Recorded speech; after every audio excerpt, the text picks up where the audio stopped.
Buenas tardes, queridos amigos. Agradezco esta invitación por primera vez a este importante evento para traer la voz de Cuba, bloqueada por la mayor potencia del mundo, agredida mediáticamente y también ahora luchando contra los enormes daños causados por fenómenos naturales. Para el digno pueblo de Cuba, nuestro primer pensamiento. Como se ha dicho, a lo largo de la historia, las tecnologías han modificado los procesos de comunicación, pero nunca antes ha sido tan disruptivo, abarcador y globalizador como desde el surgimiento del Internet, pasando por la web, las redes sociales digitales, la Big Data y llegando ahora al desarrollo de la inteligencia artificial.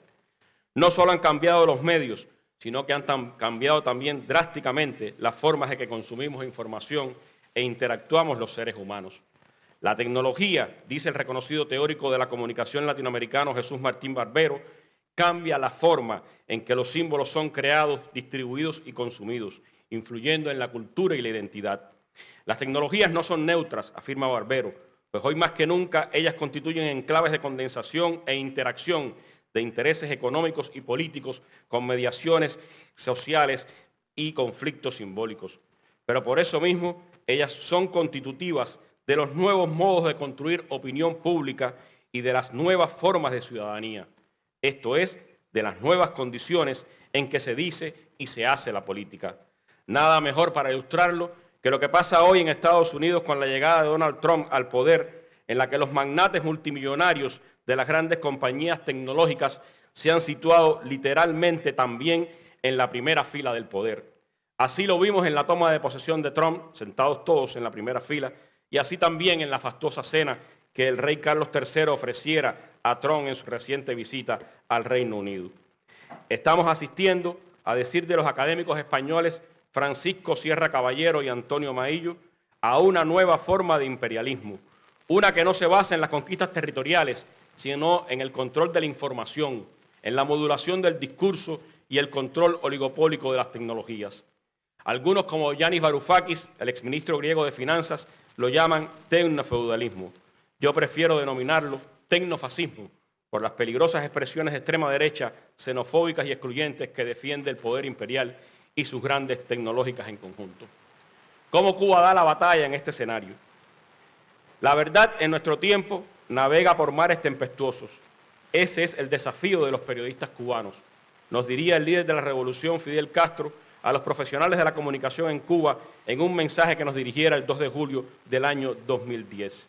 El odio y las mentiras, como algoritmos programados y favorecidos por las redes sociales digitales y los principales canales de comunicación planetarios, signan a grandes velocidades y enormes audiencias los procesos comunicacionales de estos tiempos. Pero para Cuba ello no es algo nuevo. Desde el triunfo mismo de la revolución en 1959, los Estados Unidos y sus poderosos medios de comunicación y de construcción de sentidos han hecho uso recurrente de la mentira y el odio contra el proceso social cubano. Como define el filósofo y teórico de la comunicación mexicana Fernando Buenavat, el imperialismo despliega contra Cuba la guerra cognitiva más prolongada, sistemática y sofisticada en el inventario de dominación semiótica de nuestra época. No se libra solamente contra un territorio ni contra un gobierno, se libra contra una posibilidad histórica del pensamiento humano. Durante más de 6 décadas, el imperio estadounidense ha ensayado contra Cuba todas las herramientas, todos los medios y lenguajes de la seducción, la manipulación y la dominación. No se trata de un debate de ideas, sino de saturar la conciencia de efectos tóxicos hasta anular la capacidad crítica de los cubanos. Así, en los 60 y los 70 usaron los medios tradicionales de antaño, los medios impresos, las emisoras de radio de onda corta desde la Florida o Centroamérica y las agencias de noticias como principales vehículos de campañas diarias contra Cuba. En las décadas de los 80 y los 90, empezando en la presidencia de Reagan, decidieron apostar primero por una emisora de radio gubernamental y 10 años después por una televisora dirigida expresamente contra Cuba, ambas alevosamente llamadas con el nombre del héroe nacional cubano José Martí. Entre el año 85 y el 2025, Estados Unidos ha destinado de su presupuesto más de 900 millones de dólares destinados a sostener los fallidos proyectos de radio y televisión Martí, cuyas señales Cuba ha logrado bloquear a un costo muchísimo menor. Ha sido el proyecto más costoso corrupto y fallido en materia de comunicación en la historia de los Estados Unidos. Un informe de auditoría de un panel de expertos designado por el Congreso de Estados Unidos determinó en el 2019 que estos medios anticubanos producen tanto mal periodismo como propaganda ineficaz. Pese a que la ley Torricelli, aprobada en el año 92 por George Bush padre, prohibía el acceso a Cuba a la Internet por otra vía que no fuera la conexión satelital cara y lenta, aunque numerosos cables submarinos rodean al archipiélago cubano, dejaba claro que esa escasa conexión tendría como fin último promover cambios políticos en Cuba. Por ello, mientras Cuba no podía conectarse a la red de redes hasta el año 96 con una velocidad inferior a la que puede tener hoy un hogar, la administración Clinton en el año 94 comenzó a forjar proyectos mediáticos digitales enfilados hacia Cuba, algo que continúa alentando y financiando el gobierno de Bush hijo. Pero fue la administración de Barack Obama la que identificó con claridad el espacio digital como el escenario de la disputa simbólica y cultural por excelencia entre nuestros sistemas políticos, ya que allí estaban instalados los jóvenes, se fidelizan nuevos flujos de intercambio de información, se abren desreguladamente medios de comunicación asociados al financiamiento estadounidense y el capital privado y se experimenta un debilitamiento del sistema de medios públicos. Para el gobierno de Estados Unidos, la web forma parte de una batalla política de mayores dimensiones, como ha dicho el académico estadounidense Ted Henken, uno de los operadores de campo en Cuba de esa estrategia contra nuestro país. En este nuevo consenso, entonces se empezaron a financiar con multimillonarios proyectos la creación de una tupida y bien financiada red de medios digitales que desde Miami, Madrid y otras capitales latinoamericanas e incluso dentro de Cuba actúan como una especie de maquinaria de fango en la que despliegan todo su arsenal contra nuestro país. Con la primera administración Trump, en un escenario en que Cuba pudo abrir la conectividad por datos móviles y se llegó a tener conectada a más de un 60% de la población, la estrategia de influencia comunicacional y simbólica se extendió con fuerza a las redes sociales digitales. Ahora, en este remake fascista, más fascista y plutocrático que estamos viviendo de Trump en la Casa Blanca, la estrategia comunicacional anticubana se ha profundizado y se ha vinculado estrechamente con la política de máxima presión contra Cuba que propugna y ejecuta el secretario de Estado Marco Rubio, un político floridano de origen cubano. Hace pocas semanas, el 25 de septiembre pasado, la administración estadounidense anunció un incremento de fondos para operaciones comunicacionales de desinformación al aprobar $400 millones adicionales para actividades destinadas, entre otros fines, a contrarrestar a los regímenes marxistas y antiestadounidenses de Venezuela, Cuba y Nicaragua. Mientras, Estados Unidos sigue bloqueando para Cuba el acceso a los cables submarinos de fibra óptica de compañías de ese país que rodean a todo nuestro archipiélago. Y también mantiene la veda a Cuba de cientos de software, aplicaciones y desarrollos a publicaciones científicas y especializadas y equipamiento de telecomunicaciones. Simbólico para estos tiempos de oscurantismo y deepfakes es que la primera operación, la primera batalla que dio Cuba, tan temprano como el 21 y el 22 de enero del 59, se llamó Operación Verdad, cuando el líder Fidel Castro convocó a más de 300 periodistas de diversas partes del mundo para esclarecer la justeza de los procesos penales emprendidos contra los criminales batistianos, cuya dictadura era financiada y apoyada por Estados Unidos. De aquellas jornadas saldría la idea de crear primero los primeros medios internacionales de la revolución, la agencia de noticias Prensa Latina y la emisora de onda corta Radio Habana, Cuba. Ambas han contribuido a romper el bloqueo informativo contra nuestro país. Al frente de Prensa Latina estaría el revolucionario y periodista argentino Jorge Ricardo Massetti, amigo y discípulo del Che, quien diría con claridad meridiana: nosotros somos objetivos, pero no imparciales. Consideramos que es una cobardía ser imparcial, porque no se puede ser imparcial entre el bien y el mal. La llegada de Internet y sobre todo de la web, que propició romper barreras nacionales, abrió un nuevo escenario comunicacional que a Cuba llegó más tarde y con muchísima menos conectividad que en otros países. Precisamente, Prensa Latina, Radio Habana, Cuba y el periódico Granma fueron los primeros medios cubanos en la web a mediados de 1996. Entonces había que llevar en un disquete hasta el Ministerio de Ciencia y Tecnología aquellos periódicos para subirlos a la web por vía satelital a una conexión de apenas 64 kilobits por segundo, lo cual sería una tortura en estos tiempos. En el año 2003, en medio de una feroz campaña mediática contra Cuba, las amenazas de Bush de llevar la guerra hasta nuestro país, nació Cuba Debate como medio nativo digital para enfrentar el terrorismo mediático y denunciar las campañas contra Cuba. Cuba Debate fue el primer medio, y me honro en presidirlo, en saltar a la interactividad de la web 2.0 en el año 2009, cuando todavía menos de un 10% de la población cubana tenía acceso a Internet. Y fue el primero en tener presencia plena en las redes sociales digitales como Facebook, Twitter y YouTube desde junio del 2009. Se trata de una estrategia clara de comunicar a Cuba para el mundo, más allá de los obstáculos tecnológicos a enfrentar.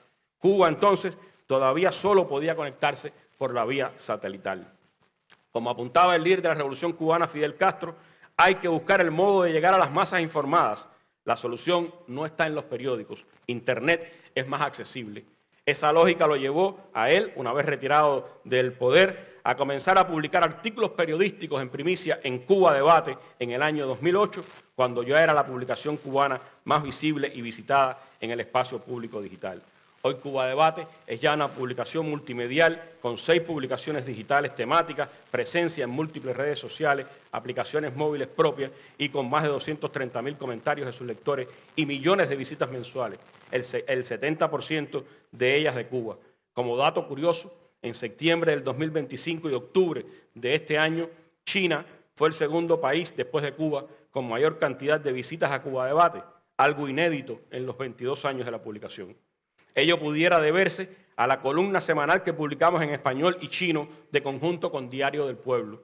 Una experiencia colaborativa que también tenemos con Telesur de Venezuela, Sputnik de Rusia, Nodal en Argentina y que acabamos de iniciar con Brasil de Fato. Una muestra de que podemos articularnos para multiplicar nuestros mensajes en medios aliados. Cuba Debate es la columna principal de la Organización de la Comunicación Ideas Multimedios, institución de vanguardia en la comunicación y la innovación en Cuba, que tiene además el sitio Fidel Castro, Soldado de las Ideas, y 3 programas televisivos, entre ellos La Mesa Redonda, con 25 años dedicados a la opinión y a la información, y donde Fidel Castro intervino en 45 ocasiones, y lo ha hecho también el actual presidente Miguel Díaz-Canel, quien hoy mismo estuvo en el programa. La fortaleza principal radica en la interactividad de nuestros medios, el liderazgo editorial y la constante innovación en un contexto de creciente conectividad, aunque aún a bajas velocidades para los tiempos que corren. Si al iniciar este siglo apenas el 0,5% de los cubanos estaba conectado, hoy sobrepasa el 70% de la población, fundamentalmente por datos móviles. En este escenario de conectividad mayoritaria, de audiencias permeadas por las prácticas comunicacionales dominantes y bajo el influjo de las permanentes campañas de manipulación y de construcción simbólica contra Cuba, esto plantea retos importantes para el sistema mediático y comunicacional cubano. Ya no basta con tener la verdad y la noticia. Hay que saber comunicarla rápido, bien, por múltiples canales, con diferentes formatos y para públicos diversos, contra algoritmos adversos y emociones manipuladas. Tenemos el hándicap de que Cuba no tiene una cultura milenaria como China, ni una masa crítica demográfica para un enorme mercado interno, ni una lengua propia, ni suficientes recursos financieros para desarrollar aceleradamente plataformas digitales exclusivas, aunque el país está haciendo esfuerzos en determinados desarrollos nacionales. Nuestra alternativa pasa por generar más y mejores contenidos de calidad, por continuar preparando profesionales en estas áreas del conocimiento, por aprovecharnos de sus tecnologías y ponerlas en función de nuestros objetivos, por fomentar el conocimiento y la cultura digital que permita a la mayoría de la población descifrar las manipulaciones y mentiras que permean al mundo digital. La revolución y el socialismo en Cuba tienen que hacerse con la comunicación como herramientas imprescindibles. Comunicación para informar, para educar, para convocar, para escuchar, para participar. Comunicación para generar una conciencia superior en los seres humanos dispuestos a construir una sociedad próspera y de elevada justicia social. En estos tiempos de dictadura del algoritmo, que estamos pasando de un modelo de conversación social dominado por las redes sociales digitales a la que propone la inteligencia artificial, con todos los desafíos que implica para nuestro mundo, donde la calidad informativa se ha degenerado con el papel secundario que hoy tienen los medios de comunicación y donde en las redes sociales impera la desinformación, la manipulación, el conspiracionismo, los discursos de odio, pues se amplifica la polarización y se alimenta la desconfianza hacia la política, la prensa, las instituciones y la ciencia. Laboratorios mediáticos, pues se financian para trabajar en construir y fabricar imaginarios y realidades con el uso de la Big Data y también con el uso de las neurociencias, pues nosotros tenemos que tener en cuenta que los sectores ultraconservadores han entendido bien el papel de las redes sociales para redefinir la comunicación y la conversación global como herramientas indispensables para conquistar y sostener el poder. No por casualidad, el genocida Benjamín Netanyahu dijo a principios de octubre en Nueva York que las armas cambian con el tiempo y hoy lo más importante son las redes sociales. Y añadió, la compra más decisiva que se está llevando a cabo ahora mismo es la de TikTok. Espero que se concrete porque puede ser trascendental. El gobierno sionista de Israel es experto en apoyar con operaciones informativas sus criminales operaciones militares contra el pueblo palestino. En esta nueva etapa en que estamos comenzando con la inteligencia artificial que tiene sus grandes ventajas para el desarrollo, pero que plantea graves problemas como el de la privatización del conocimiento colectivo a velocidades enormes, la introducción de sesgos tecnológicos bajo el manto de la objetividad y la oscuridad de los algoritmos, y plantea problemas ecológicos también serios y de ciberseguridad, pues sin duda hay que buscar alternativas. Las alternativas están frente a ese modelo predador, distópico, poco transparente y lleno de incertidumbre, en volver a aquel informe que hicieran en los años 80 una comisión encabezada por el Premio Nobel de la Paz, el irlandés Sean McBride, y otras personalidades, entre las que estaba el Premio Nobel de Literatura colombiano Gabriel García Márquez, y que nos propuso políticas de comunicación para la independencia y el autodesarrollo y fijó pautas claves para construir un nuevo orden económico internacional. Sin duda, ese informe es actualizado, necesario, pues es una base para poder construir una nueva realidad comunicacional, un nuevo orden económico internacional, una nueva gobernanza y seguridad global y un nuevo orden de la información y las comunicaciones son imprescindibles. Pero no se llegará a ellos sin una batalla de ideas en todos los escenarios posibles. Los poderosos no cederán fácilmente ni abandonarán sus privilegios en el control del escenario mundial, de las instituciones productoras de sentido y en la imposición de su poderío cultural y simbólico. Los países del sur global debiéramos unirnos en esta crucial batalla. Los BRICS en particular debieran articularse más sólidamente en el campo de la información y las comunicaciones, con un discurso contrahegemónico, inclusivo y de paz. Se deben fomentar las investigaciones conjuntas en esta área, los desarrollos propios de tecnologías y aplicaciones, las infraestructuras que nos conecten y pasos concretos en el campo de la inteligencia artificial, como se ha comentado hoy. Debiéramos articularnos también para compartir en nuestros medios de comunicación lo mejor del pensamiento y del periodismo que se hace en nuestros países, multiplicar el alcance y el impacto del pensamiento progresista y humanista frente a la promoción del neofascismo y la barbarie. Hoy más que siempre, cuando la disputa cultural e ideológica se recrudece, cuando el oscurantismo y el neofascismo intentan prevalecer, cuando la mentira y el odio inunda la conversación social, cuando la inteligencia artificial empieza a imponer modos de hacer y también espejismos y distorsiones, recordemos el llamado del intelectual comunista italiano Antonio Gramsci. Intrúyanse porque necesitamos toda nuestra inteligencia. Conmuévanse porque necesitamos todo nuestro entusiasmo. Organícense porque necesitamos de toda nuestra fuerza. Organizar, crear, contar, conmover con inteligencia, emoción y fuerza, como nos definía con profunda simpleza el propio Jesús Martín Barbero. Necesitamos hacer nuestro cuento para que cuenten con nosotros a la hora de hacer las cuentas. Muchas gracias.